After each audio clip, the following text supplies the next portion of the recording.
मौजूद है रोहतक में, और रोहतक में हमारे साथ एक खास मेहमान मौजूद हैं।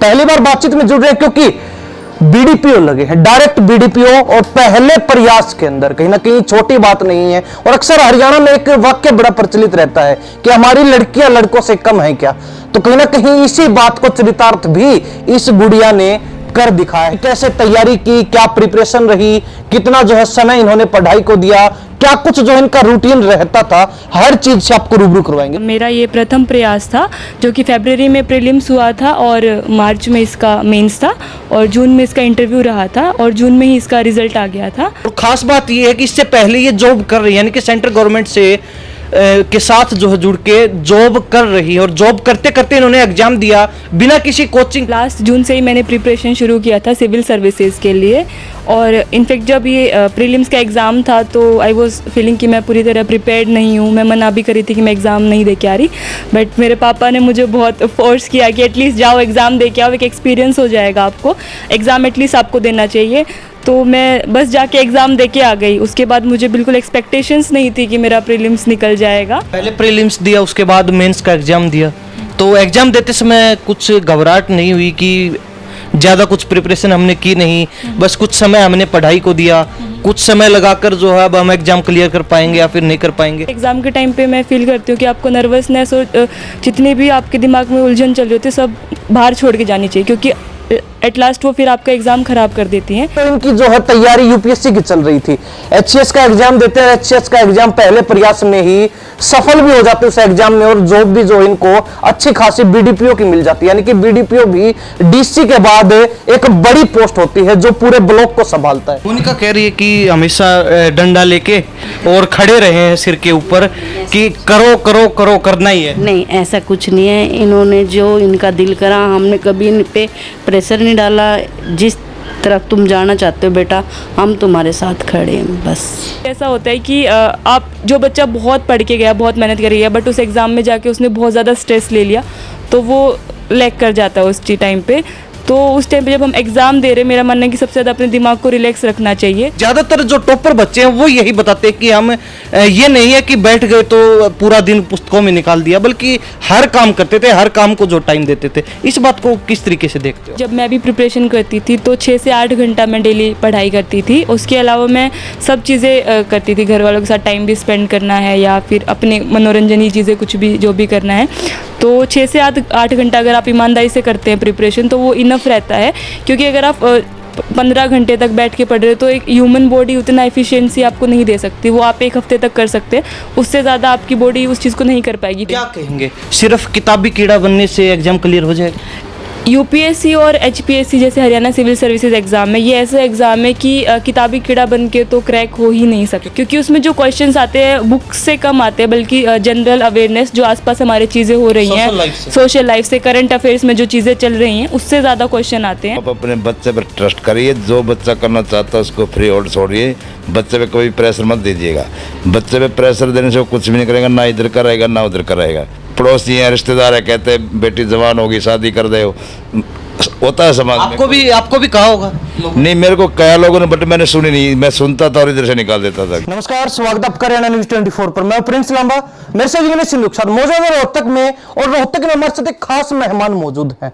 पहली बार बातचीत में जुड़ रहे हैं क्योंकि बीडीपीओ लगे हैं, डायरेक्ट बीडीपीओ, और पहले प्रयास के अंदर कहीं ना कहीं छोटी बात नहीं है। और अक्सर हरियाणा में एक वाक्य बड़ा प्रचलित रहता है कि हमारी लड़कियां लड़कों से कम है क्या, तो कहीं ना कहीं इसी बात को चरितार्थ भी इस गुड़िया ने कर दिखाया है। इनका पूरा परिवार हमारे साथ खास बातचीत में है।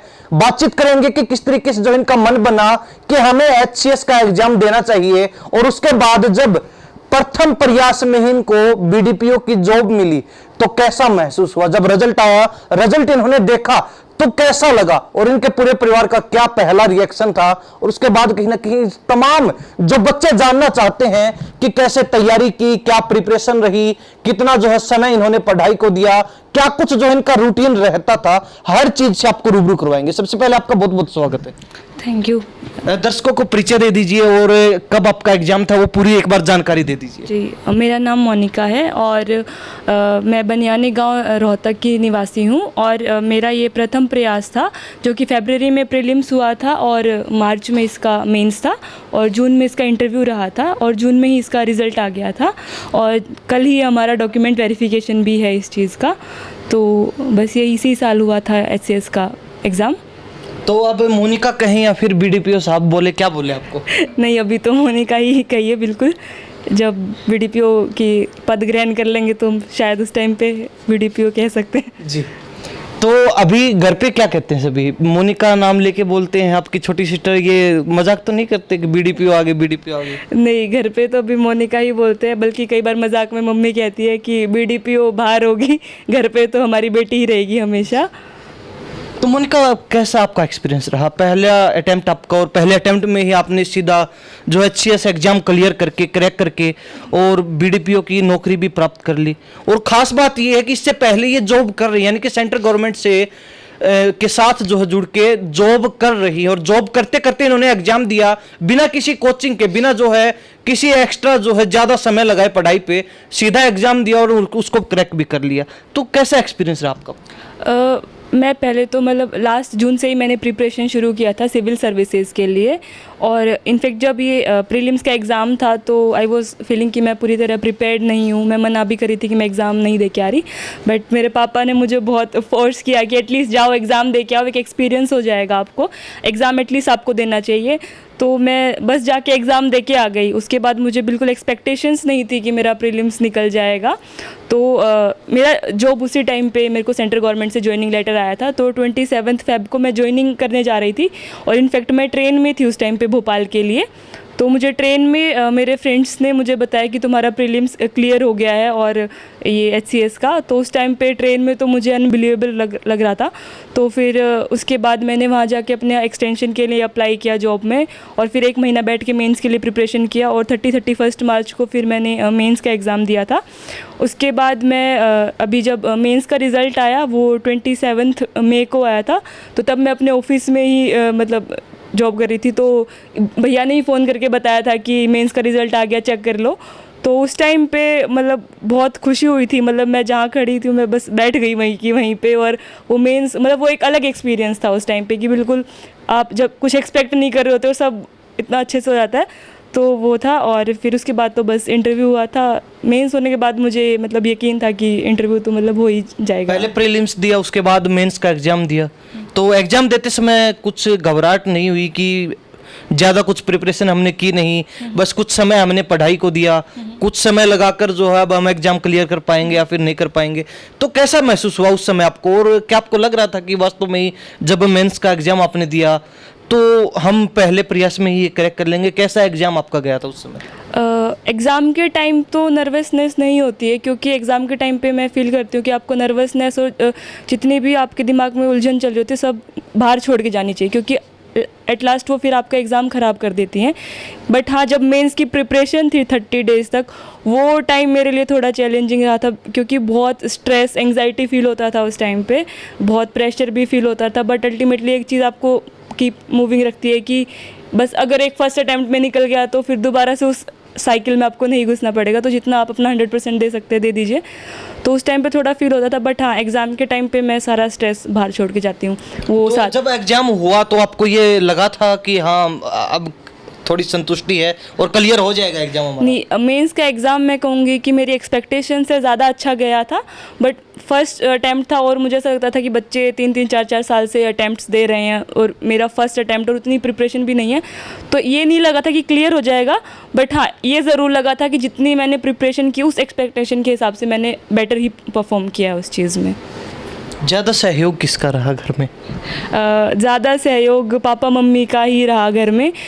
मोरली बूस्ट करने के लिए पापा वहाँ पे थे, और क्या कहते हैं मम्मी जो थी बाकी चीज़ों का ध्यान रखने के लिए कि खाना टाइम पे खा रही है या फिर टाइम पे सो जाए, है ना। उस टाइम पे कभी मेरे को स्ट्रेस फील होता था, पापा आके मतलब नॉर्मल करते थे उस चीज़ के लिए कि एक एग्ज़ाम ही तो है, नॉर्मल दे के आना है। तो हाँ, मम्मी पापा का ही सहयोग रहा।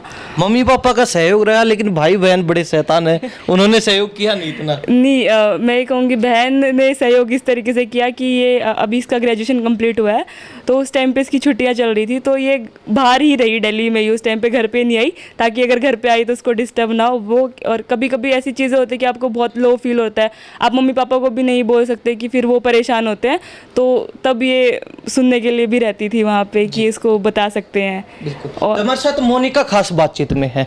हाल ही में एचसीएस एग्जाम क्लियर करके और फिलहाल जो है बीडीपीओ की पोस्ट इनको मिली है। पोस्टिंग अभी नहीं मिली, लेकिन बीडीपीओ लग चुके हैं, ये कहा जाए तो गलत नहीं होगा। इनका पूरा परिवार हमारे साथ खास बातचीत में बना हुआ है। रोहतक रहते हैं, लेकिन मूल निवासी जो है बनियानी गांव के हैं, रोहतक जिले के ही, रोहतक शहर से ही सटा हुआ एक गांव है। यानी कि एक तरीके से ये कहा जाए कि पूर्व मुख्यमंत्री मनोहर लाल खट्टर का उनका खुद का गांव है, उस गांव से ही आते हैं, तो वो भी गलत नहीं होगा क्योंकि उनका पुराना गांव रहा है। हालांकि आज के दिन मनोहर लाल खट्टर ऊंचे पायदान पर है, तो उस गांव के बच्चे कहां पीछे रहने वाले थे, वो भी उनके नक्शे कदम पर चलकर कहीं ना कहीं आज बड़े बड़े मुकाम हासिल कर रहे हैं। लेकिन मोनिका ने जहां तक बताया, नौकरी कर रहे हैं, साथ में इन्होंने एचसीएस का एग्जाम दिया, वो भी पापा ने फोर्स किया, तो नहीं तो इनकी जो है तैयारी यूपीएससी की चल रही थी। एचसीएस का एग्जाम देते हैं, एचसीएस का एग्जाम पहले प्रयास में ही सफल भी हो जाते हैं उस एग्जाम में, और जॉब भी जो इनको अच्छी खासी बीडीपीओ की मिल जाती है। यानी कि बीडीपीओ भी डीसी के बाद एक बड़ी पोस्ट होती है जो पूरे ब्लॉक को संभालता है। तो नौकरी के साथ साथ एग्जाम की तैयारी, यूपीएससी की तैयारी आपकी चल रही थी, पापा ने फोर्स किया, एग्जाम दे दिया, तो सोचा नहीं था कि यूपीएससी छोड़ के हम यहाँ जा रहे हैं तो यहाँ कुछ बन पाएगी बात, या फिर आपने भी ये सोचा कि हाँ आपने जो मेहनत की है उसको आजमा के देखते हैं कि कितनी कुछ हमने अब तक मेहनत की है। प्रीलिम्स तक तो मैंने नहीं सोचा था कि हो जाएगा या फिर देना भी चाहिए प्रीलिम्स, बट जब प्रीलिम्स निकल गया तो उसके बाद एक मोटिवेशन मिल गया था कि अगर प्रीलिम्स निकल सकता है तो मेंस भी कर सकते हैं। तो उस टाइम पे थोड़ी मैंने फिर ज़्यादा मेहनत करी, एक महीने के अंदर। मैं ये कहूँगी हार्ड वर्क से ज़्यादा उस टाइम पे मैंने थोड़ा स्मार्ट वर्क दिखाने की कोशिश करी, क्योंकि एक महीना था सिर्फ, उस टाइम पे आप पूरा सिलेबस तो कंप्लीट नहीं कर सकते हो। तो मैंने लास्ट 2 ईयर के प्रीवियस ईयर क्वेश्चन पेपर्स निकाले, उसमें पैटर्न देखा कि किस प्रकार के क्वेश्चन उसमें पूछे जा रहे हैं। तो मैंने उसमें एक पैटर्न ऑब्जर्व किया था कि मोस्टली करंट अफेयर्स से क्वेश्चन उसके अंदर पूछ रहे हैं। तो मैंने एक लिस्ट बनाया उस टाइम पे 100 या 150 जो करंट में चीज़ें चल रही थी जिनसे क्वेश्चन पूछे जा सकते थे, और मैंने उनको अच्छे से किया। और मैं इसको किस्मत कह सकती हूँ या फिर तो थोड़ा स्मार्ट वर्क किया जा सकता है कि मोस्टली क्वेश्चन फिर उन चीज़ों में से आ गए, तो उसने भी काफ़ी हेल्प किया। और मेरा जो ऑप्शनल सब्जेक्ट था वो बॉटनी था, तो मैं बीएससी एमएससी से मतलब माइक्रोबायोलॉजी और बायोटेक्नोलॉजी से हूँ, तो वो मेरे लिए करना थोड़ा इजी रहा कवर, क्योंकि वो मेरा बैकग्राउंड उसी चीज़ से था। तो उस प्रकार मेंस की तैयारी फिर मैं कर पाई 1 महीने में। जब मेंस निकल गया तो उसके बाद फिर मुझे डाउट नहीं रहा, उसके बाद मेरे को ऐसे था कि अब तो हो ही जाएगा, मतलब अब कोई। तो मोनिका, कुछ सवाल विद्यार्थियों के रहते हैं, यानी कि स्टूडेंट्स के, जो जानना चाहते हैं कि आपने एचसीएस का एग्जाम कैसे क्लियर किया, क्या आपका रूटीन था, वो मैं आपसे पूछूंगा, लेकिन उससे पहले आपकी फैमिली से बातचीत करवाएंगे। जी विजेंद्र जी, क्या कहेंगे? बेटी ने कमाल कर दिया, पहले से जॉब कर रहे थे, जॉब के साथ साथ फिर एग्जाम दिया और अब एचसीएस एग्जाम भी क्लियर कर लिया। हरियाणा में कहीं ना कहीं मात्र 120-30 के करीब पोस्ट, और उनमें से नंबर प्राप्त करना लाखों बच्चों को पछाड़कर, क्या लगता है, क्या कहेंगे?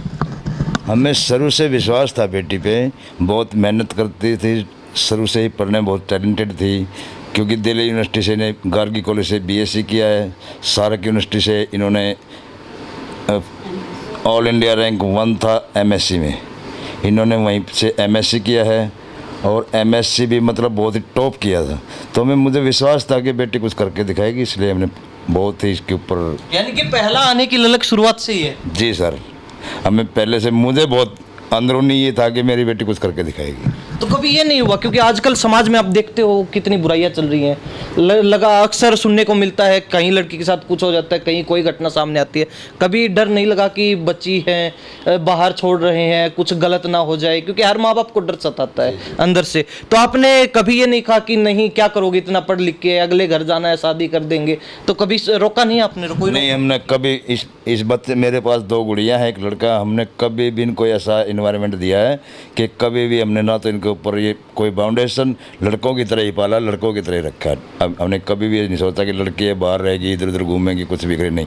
हमें अपना ट्रस्ट था अंदर का कि हमारे बेटे कुछ करेंगे। पढ़ाई पढ़ते ही हैं, दिल्ली में पढ़ते, मैं खुद दिल्ली पुलिस में ऐसा ही हूँ, तो मुझे पता कि दिल्ली में ही रह के बच्चे कुछ न कुछ कर देंगे। दोनों गुड़िया मैंने दिल्ली से पढ़ाई है, तो मुझे ऐसा, अब भी आप दिल्ली पुलिस में? मैं दिल्ली पुलिस में हूँ, ASI हूँ, तो मुझे ये ट्रस्ट था कि बच्चे में नहीं, बच्चे कुछ करेंगे, पढ़ते हैं, पता लग जाता है बच्चों का ऑटोमेटिक। असली जो है कहते हैं ना कि एक पावर हाउस होता है, उससे हर गांव के अंदर बिजली जाती है, तो असली पावर हाउस यानी कि एक तरीके जनरेटर तो यहाँ बैठे हैं दिल्ली पुलिस में। ऐसा ही इनसे मोटिवेशन मिला, बेटी नौकरी लगी, नौकरी के साथ साथ अब दूसरी जो है एक बड़ा एग्जाम, जो अपने आप में हरियाणा का सबसे टफ एग्जाम बोला जाता है, उसको पहले प्रयास में सफलता प्राप्त कर ली उसमें, और दूसरी बेटी है वो कह रहे हैं कि अभी वो भी पहले नंबर का प्रयास कर रही है। क्यों ऐसा ही है? हाँ, नाम क्या है आपका? मेरा नाम सिमरन है। सिमरन, तो अभी क्या चल रहा है? अभी मैंने अपनी ग्रेजुएशन कंप्लीट की है from Delhi university Gargi college. I have done BBE, bachelor in business economics. अभी वो जस्ट कंप्लीट हुआ है 1 मंथ पहले।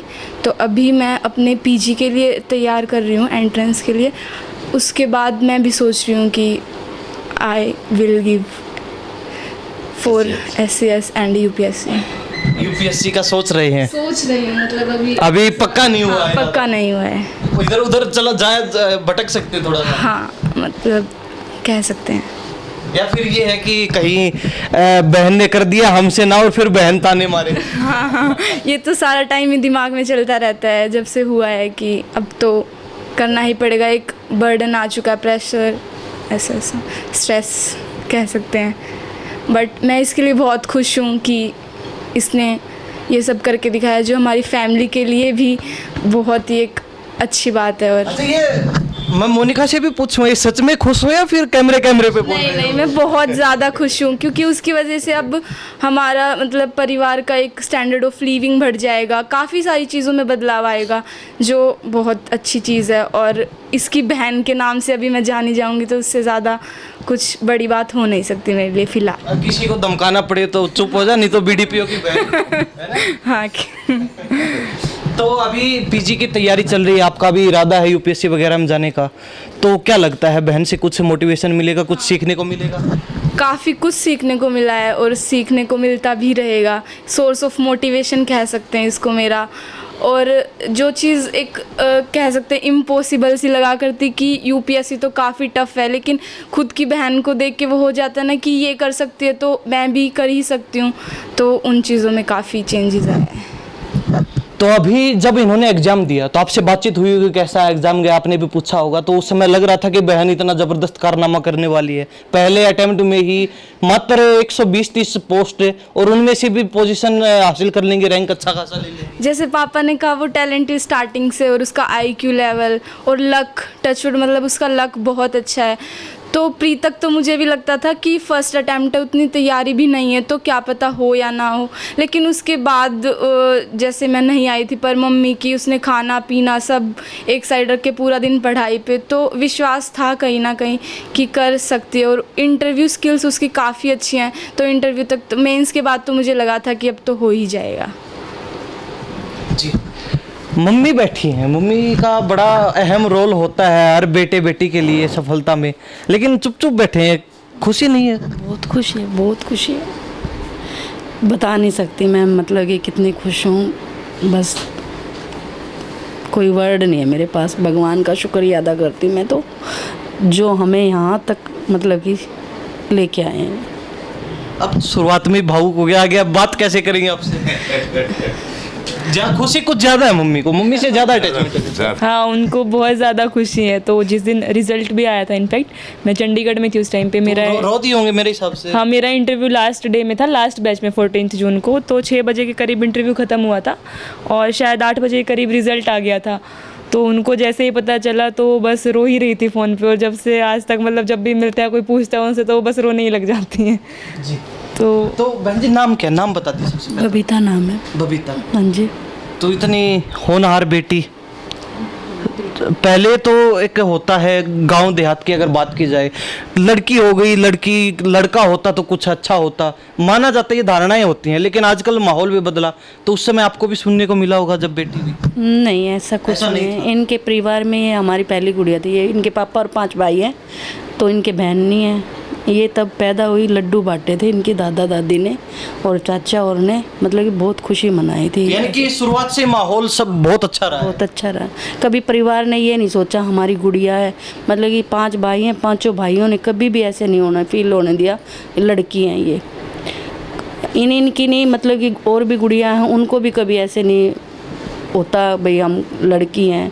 लड़कों से भी ऊपर दर्जा दिया हमने लड़की को। मोनिका कह रही है कि हमेशा डंडा लेके और खड़े रहे हैं सिर के ऊपर कि करो करो करो, करना ही है। नहीं, ऐसा कुछ नहीं है। इन्होंने जो इनका दिल करा, हमने कभी इन पे प्रेशर नहीं डाला।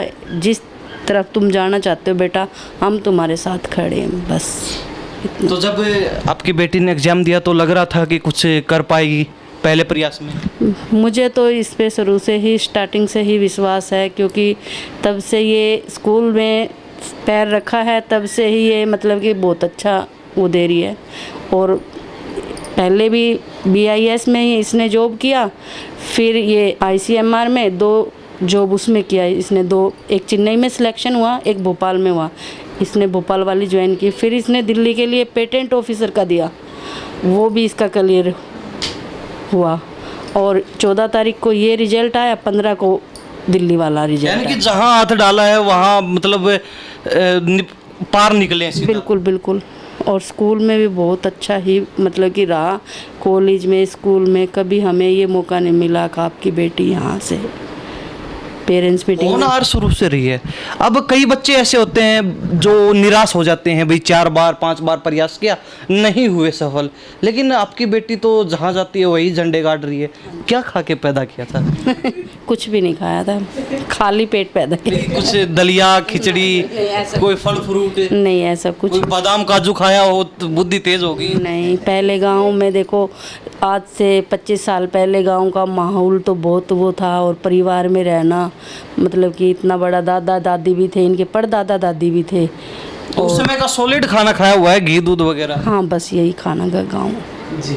तो क्या कहेंगे बेटियों के लिए विशेषकर, क्योंकि समाज में आज भी धारणा कई जगह देखने को मिलती है? उनकी बेटियों को अपना जितना हो सके, जैसे भी हो सके, अपना पढ़ाओ, उनको अपने पैरों पे वो करो, ताकि वो किसी के वो ना रहे, कल को कोई बोलने वाला ना रहे। कोई सिचुएशन ऐसी आ सकती है, भगवान की दया कुछ और मेर फिर जाए, तो वो अपने पैरों पे होंगी तो कुछ ना कुछ। क्योंकि आजकल की जो बच्चियां हैं वो हमारे जैसे एडजस्ट नहीं कर पाती, जैसे हम पहले कर लेते थे। आप पढ़ा रहे हैं तो वो अपने उसी लेवल को लेके चलती है। तो मैं तो यही कहूँगी, पढ़ाओ और उनको सक्सेस करो। जी। तो पापा और मम्मी में से बोलना किसने सिखाया आपको? कौन अच्छा बोलता है? मैं मतलब ये कहूँगी, मैं ज़्यादा सिमिलर अपने पापा से हूँ, है ना। मैं अपने आप को फील करती हूँ कि मुझे जो ट्रेड्स मिले हैं पढ़ाई के या फिर बोलने के तरीके के या सोचने के तरीके के, वो मैं बिल्कुल पापा के जैसे सोचती हूँ ऐसा। और मम्मी के जैसी तो मैं नहीं हूँ। मेरी मम्मी को बहुत अरेंज चीज़ें बहुत पसंद है अच्छे से, तो मैं वैसी बिल्कुल नहीं हूँ। जी। तो मोनिका, अभी जो बच्चे जानना चाहते हैं, क्योंकि लगातार हम पूरे हरियाणा में जो बच्चे IAS IPS लगते हैं, फिर HAS का एग्जाम देते हैं, सबसे बातचीत करवाते हैं, जो टॉपर भी होते हैं। अभी हाल ही में भी हमने जो लेटेस्ट रिजल्ट आए UPSC वगैरह के, उनसे बातचीत करवाई। सभी जानना चाहते हैं कि जो बच्चे टॉप करते हैं, जिन बच्चों का सिलेक्शन होता है, वो किस तरीके से अपना टाइम मैनेजमेंट करते हैं। अब आपका अगर एग्जाम्पल लिया जाए तो आपने जॉब भी कर रहे थे, जॉब के साथ साथ आपकी जो है पूरी तैयारी चली है, आपने कोचिंग नहीं ली, कोई अलग से जो है कुछ अलग से हटके तैयारी नहीं की, वही रूटीन वर्क आपका रहा। तो किस तरीके से आपने मैनेज किया नौकरी के साथ साथ, जॉब के साथ साथ और तैयारी करना? मेरा मानना है कि UPSC और जैसे HPSC का सिविल सर्विसेज के जो एग्ज़ाम्स होते हैं, तो सब लोग सेम बुक्स पढ़ते हैं, सेम स्टैंडर्ड चीज़ें करते हैं, और सब लोग मतलब 50% लोग तो मुझे लगता है जो एग्ज़ाम दे रहे हैं सेम लेवल की मेहनत भी करते हैं, 8 घंटा पढ़ते हैं, 10 घंटा, 12 घंटा। बट मुझे जो डिफ्रेंशिएटर लगता है कि जो बच्चे सेलेक्ट होते हैं या फिर जो अनसेलेक्ट हो जाते हैं, उनमें जो फ़र्क रह जाता है वो कभी कभी मुझे ऐसा लगता है कि कुछ बच्चे उस एग्ज़ाम में स्ट्रेस ज़्यादा ले जाते हैं। तो उस टाइम पे जब हम 3 घंटे में एग्ज़ाम लिख रहे होते हैं या प्रीलिम्स का जैसे भी एग्ज़ाम दे रहे होते हैं, तो मेरा मानना है उस टाइम पे जिसका दिमाग सबसे ज़्यादा रिलैक्स रह जाता है वो बच्चा सफल हो जाता है। कम तैयारी में भी सफल हो जाता है। कम तैयारी, देखो सब लोग सेम मेहनत करते हैं, सेम लेवल की करते हैं, बट हाँ कभी कभी ऐसा होता है कि आप जो बच्चा बहुत पढ़ के गया, बहुत मेहनत कर गया, बट उस एग्ज़ाम में जाके उसने बहुत ज़्यादा स्ट्रेस ले लिया तो वो लैग कर जाता है उस टाइम पे। तो उस टाइम पे जब हम एग्ज़ाम दे रहे हैं, मेरा मानना है कि सबसे ज़्यादा अपने दिमाग को रिलैक्स रखना चाहिए, तो वो आपको हेल्प करता है। और कम पढ़ने का ये है कि जैसे अभी मैंने स्पेशली यूपीएससी के लिए तैयारी हो सकता है कि कम समय दिया है, बट जो मेरा बेस आप कह सकते हैं वो स्ट्रॉन्ग था, मुझे ऐसा फील हुआ, क्योंकि मैं स्कूल टाइम से या कॉलेज टाइम से ही जो चीज़ें अच्छे से कर रखी है वो बहुत हेल्प किया उन्होंने मेरे एग्ज़ाम में। तो एक साथ प्रिपरेशन करने में शायद मैंने कम टाइम दिया, बट जो बेस है वो उसने मुझे काफ़ी हेल्प किया है उस चीज़ में। जैसे हम अक्सर बच्चों से बातचीत करवाते हैं, कई कहते हैं कि हम 12-12 घंटे कंटिन्यू पढ़े हैं, कोई कहता कि मैं 5-6 घंटे मुश्किल से पढ़ता था दिन में, और साथ में जो मनोरंजन करना है, चाहे टीवी देखना है, मूवी देखना है, सॉन्ग सुनने हैं, या फिर परिवार के घर के लोगों से बातचीत करनी है, तो वो भी करते थे। और कहीं ना कहीं ज़्यादातर जो टॉपर बच्चे हैं वो यही बताते हैं कि हम ये नहीं है कि बैठ गए तो पूरा दिन पुस्तकों में निकाल दिया, बल्कि हर काम करते थे, हर काम को जो टाइम देते थे। इस बात को किस तरीके से देखते हो? ये मैं बिल्कुल सही मानती हूँ, क्योंकि जब मैं भी प्रिपरेशन करती थी तो 6 से 8 घंटा मैं डेली पढ़ाई करती थी। उसके अलावा मैं सब चीज़ें करती थी, घर वालों के साथ टाइम भी स्पेंड करना है या फिर अपने मनोरंजन चीज़ें कुछ भी जो भी करना है। तो 6 से 8 घंटा अगर आप ईमानदारी से करते हैं प्रिपरेशन तो वो इनफ रहता है, क्योंकि अगर आप 15 घंटे तक बैठ के पढ़ रहे हो तो एक ह्यूमन बॉडी उतना एफिशिएंसी आपको नहीं दे सकती। वो आप 1 हफ्ते तक कर सकते हैं, उससे ज़्यादा आपकी बॉडी उस चीज़ को नहीं कर पाएगी। फिर वो आपको एफिशिएंसी मतलब उल्टा चीज़ें होने लगेंगी, आप बीमार हो जाओगे, फिर आपका और ज़्यादा टाइम वेस्ट होगा। तो 6 से 8 घंटा अगर ईमानदारी से कोई बैठ के पढ़ाई करता है तो वो इनफ रहता है। पर मेंस के टाइम पे जैसे कि समय कम था तो उस टाइम पे मैंने भी 12-12 घंटे या 14 घंटे उस चीज़ को टाइम दिया, बट हाँ वो कुछ लिमिटेड टाइम के लिए था। बट जब भी आप प्रिपरेशन करते हैं तो आपके माइंड को रिलैक्स रहना और बहुत ज़रूरी होता है। तो 6 से 8 घंटा अगर आप ईमानदारी से एफिशिएंटली चीज़ें करेंगे तो वो मोर देन इनफ है मेरे अकॉर्डिंग। क्या कहेंगे, सिर्फ किताबी कीड़ा बनने से एग्जाम क्लियर हो जाएगा? यूपीएससी और एचपीएससी जैसे हरियाणा सिविल सर्विसेज एग्ज़ाम है, ये ऐसा एग्ज़ाम है कि किताबी कीड़ा बन के तो क्रैक हो ही नहीं सकते। क्योंकि आगे अगर एग्जाम क्लियर हो गया तो इंटरव्यू में मार्क आ जाएंगे। नहीं, अगर आप जो एग्ज़ाम का पैटर्न भी आप देखेंगे मेंस का या प्रीलिम्स का, उसमें आप देखेंगे कि किताबी कीड़ा बन के आपको हेल्प वो करेगा ही नहीं कभी, क्योंकि उसमें जो क्वेश्चंस आते हैं बुक से कम आते हैं, बल्कि जनरल अवेयरनेस जो आसपास हमारे चीज़ें हो रही हैं, सोशल लाइफ से, करंट अफेयर्स में जो चीज़ें चल रही हैं उससे ज़्यादा क्वेश्चन आते हैं। तो आपकी थिंकिंग भी उस तरीके मल्टी डायमेंशनल होनी चाहिए। प्रीलिम्स का एग्ज़ाम कई बार मैं बोल सकती हूँ कि हाँ बुक से रट के आप निकाल सकते हैं, बट मेंस में जो पूरा आपको 20 मार्क्स में आंसर लिखना रहता है प्रिसाइज वर्ड्स में, तो उसमें आपकी थिंकिंग मल्टी डायमेंशनल होना बहुत ज़रूरी है, क्योंकि एक क्वेश्चन को आप सिर्फ एक तरीके से आंसर नहीं कर सकते, उसके साथ आपको उसके कॉन्सिक्वेंसेस, उसके क्या फ़ायदे हैं, क्या नुकसान है, उस प्रॉब्लम को हम कैसे सॉल्व कर सकते हैं। तो मल्टी डायमेंशनल थिंकिंग भी बहुत ज़रूरी है, और वो बुक से ज़्यादा मुझे ऐसा लगता है सोशल लाइफ में एक्टिव रह के आपको ज़्यादा मिलती है। तो उन बच्चों को क्या कहेंगे जो पूरा दिन अपने घर में, और घर में भी क्या अपने कमरे में कैद रहते हैं, किताबों से घिरे रहते हैं, जबकि एक सामाजिक जीवन से बिल्कुल कट जाते, दूर हो जाते हैं। ज़्यादातर जो बच्चे इस तरीके की तैयारी करते हैं उनको ये नहीं पता था कि हमारा पड़ोसी कौन है, हमारे गांव में कितने जो है घर हैं, हमारे गांव में कितने लोग रहते हैं, हमारे परिवार कितना बड़ा है, तो उनको ये बातें भी नहीं पता होता जो एक सार्वजनिक जीवन का हिस्सा होती हैं। तो आप क्या कहेंगे उन बच्चों को? क्या वास्तव में उनको सिर्फ अपने कमरे में कैद रहना चाहिए, फिर बाहर की लाइफ को भी एक्सप्लोर करना चाहिए? मैं कहूँगी कि पढ़ाई ज़रूरी है, नो डाउट, बट आपको उसके साथ में एक बैलेंस लाइफ बना के चलनी पड़ेगी।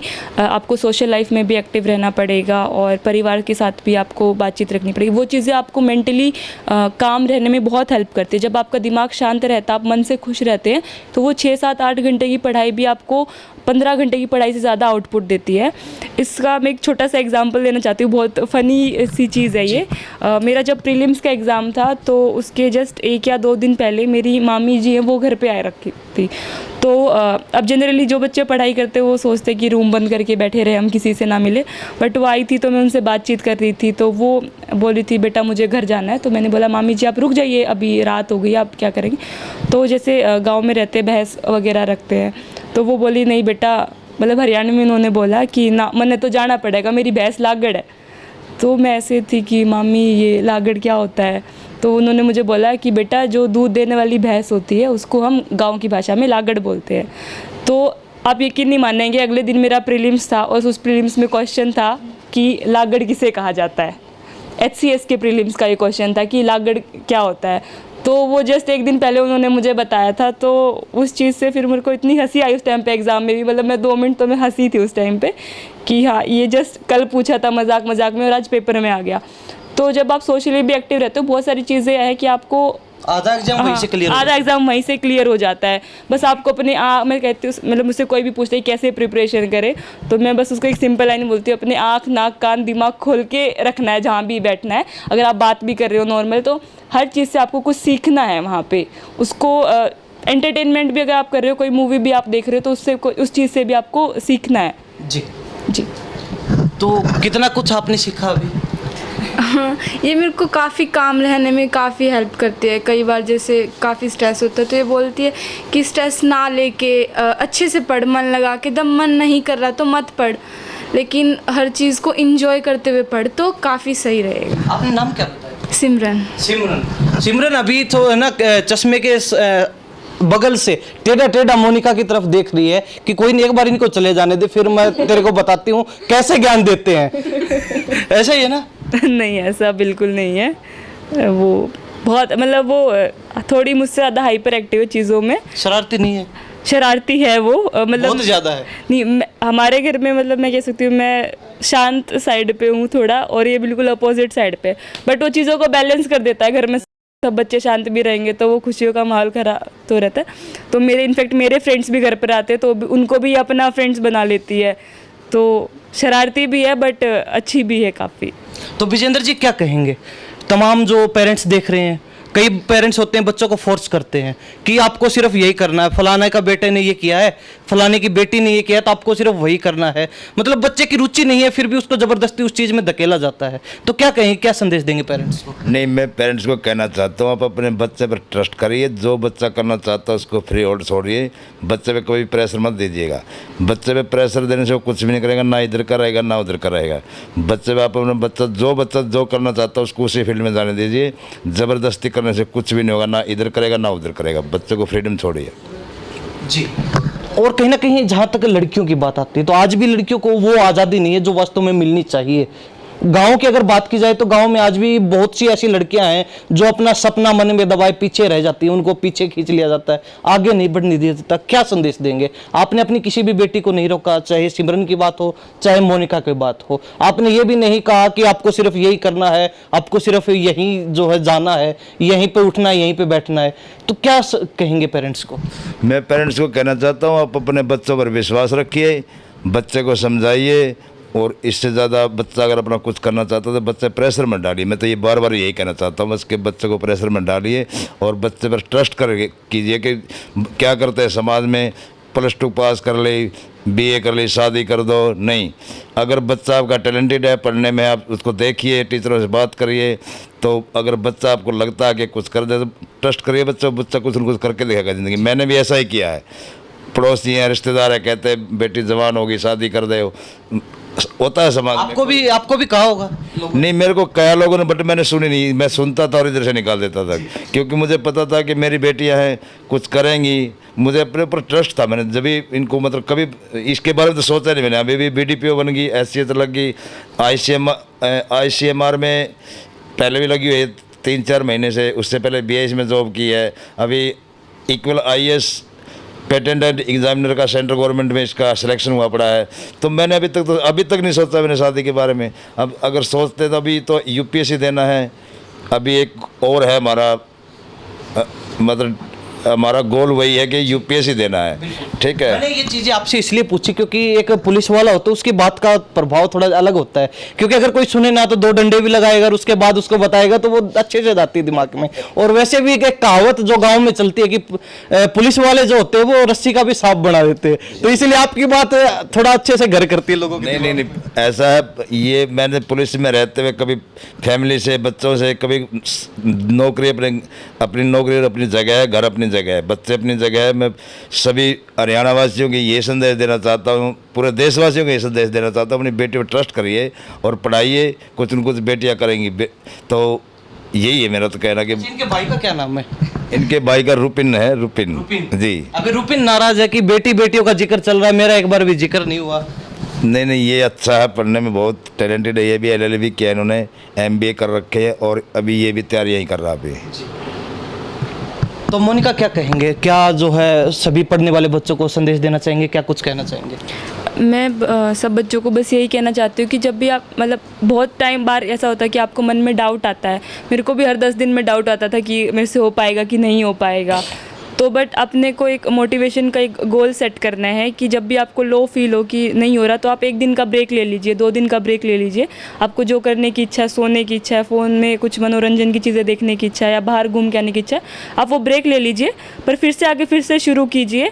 तो जब मेहनत कभी भी बेकार नहीं जाएगी, तो आपको बस मेहनत करते रहना है और अपने आप पे भरोसा रखना है कि हम कर सकते हैं चीज़। जब भी आपको मन में डाउट आए तो आपके पेरेंट्स हैं आपको मोरल सपोर्ट के लिए, और साथ में बच्चों के साथ में पेरेंट्स को भी ये कहना चाहती हूँ कि अपने बच्चे पे भरोसा रखिए, क्योंकि मैं आसपास में बहुत बार मैं देखती हूँ कि 1 प्रयास में बच्चे का नहीं हो पाता है, 2 प्रयास में नहीं हो पाता है। और हर बच्चा पढ़ाई में भी ज़रूरी नहीं कि उसकी पढ़ाई में रुचि हो, कुछ स्पोर्ट्स में अच्छे होते हैं, कुछ पेंटिंग करने में अच्छे होते हैं, एक्स्ट्रा करिकुलर एक्टिविटीज़ में अच्छे होते हैं, बट पेरेंट्स उन पर ज़बरदस्ती फोर्स करते हैं कि नहीं उसके बच्चे ने वैसा किया तो तुम भी वैसा ही करो। तो वैसा नहीं करना चाहिए, पेरेंट्स को अपने बच्चे पे भरोसा रखना चाहिए और वो जैसा करना चाहता है उसको बस सही रास्ता दिखाना चाहिए और उसके साथ खड़े रहना चाहिए। तो अभी जो BDPO का तो जो आप बन चुके हो, तो BDPO पे ही रुकना है या फिर जो मेन टारगेट UPSC वाला है अभी उसको भी कैच करना है? बिल्कुल UPSC प्रिपरेशन UPSC के लिए ही स्टार्ट किया था, तो अभी HCS जैसे कि हो गया है साथ में, बट हाँ अल्टीमेटली वो गोल UPSC ही है, वही देना है और उसकी प्रिपरेशन करनी है अच्छे से। और अभी जैसे मेरा दिल्ली में भी हो रखा है examiner of patents and design, वो लेवल 10 गेजेटेड पोस्ट है सेंट्रल गवर्नमेंट में, तो अभी मुझे थोड़ा कन्फ्यूज़न भी चल रहा है कि मैं किस तरफ की पोस्ट को ज्वाइन करूं, बट हाँ UPSC डेफिनेटली देना, जहाँ भी जाए उसके बाद UPSC तो डेफिनेटली एक ट्राई तो ज़रूर करना है एटलीस्ट 100% दे के। तो क्या माने, पहले प्रयास में पीछे की तरह ही झंडे गाड़ने? कोशिश तो यही रहेगी कि पहले प्रयास में ही निकल जाए, बट अगर कई बार किस्मत में नहीं होता कि पहले प्रयास में ना निकले तो फिर से मेहनत करनी है, पर निकालना ज़रूर है। यानी कि मेन टारगेट UPSC है, उससे भटकना नहीं है अभी? नहीं, बिल्कुल भी नहीं भटकना है, वो तो डेफिनेटली देना ही है। जी, थैंक यू बातचीत।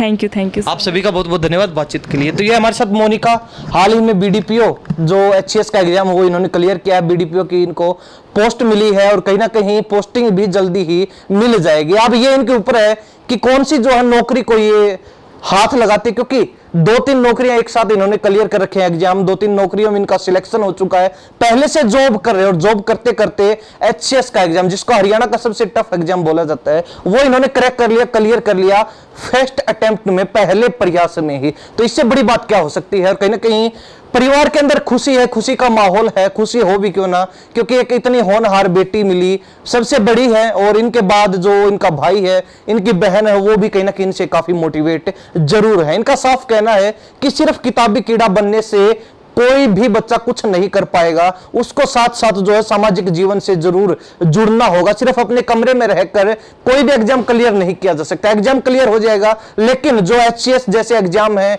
जो UPSC जैसे एग्जाम, उनमें कहीं ना कहीं बच्चा इंटरव्यू में जाकर मार जरूर खाएगा अगर वो सामाजिक जीवन से अवेयर नहीं होगा, सामाजिक जीवन में जागरूक नहीं होगा। इनका साफ संदेश है। तो ऐसे में कहीं ना कहीं एक और मोटिवेशनल स्टोरी आज की आपके सामने हमने रखी, और भी लगातार जो है इसी तरह के होनहार बच्चों से हम मिलवाते रहते हैं, उनके परिवार से भी बातचीत करवाते हैं। अगली स्टोरी देख के दिखाएंगे आपको जल्द, तब तक बने रहिए हमारे साथ हरियाणा न्यूज 24 पे। इन्हीं सब बातों के साथ मैं प्रिंस लांबा, मेरे से विनय सिंधु के साथ हरियाणा न्यूज 24। नमस्कार, जय हिंद।